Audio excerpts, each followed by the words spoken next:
ராஜயோக அரங்க ஞானியே சித்தர் படை கொண்ட தவசியே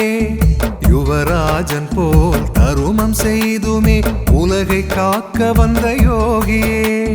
யோக ஞானம் பெற்று மக்களும் உயர்வு கண்டு நிலை பெறவே வாகுடனே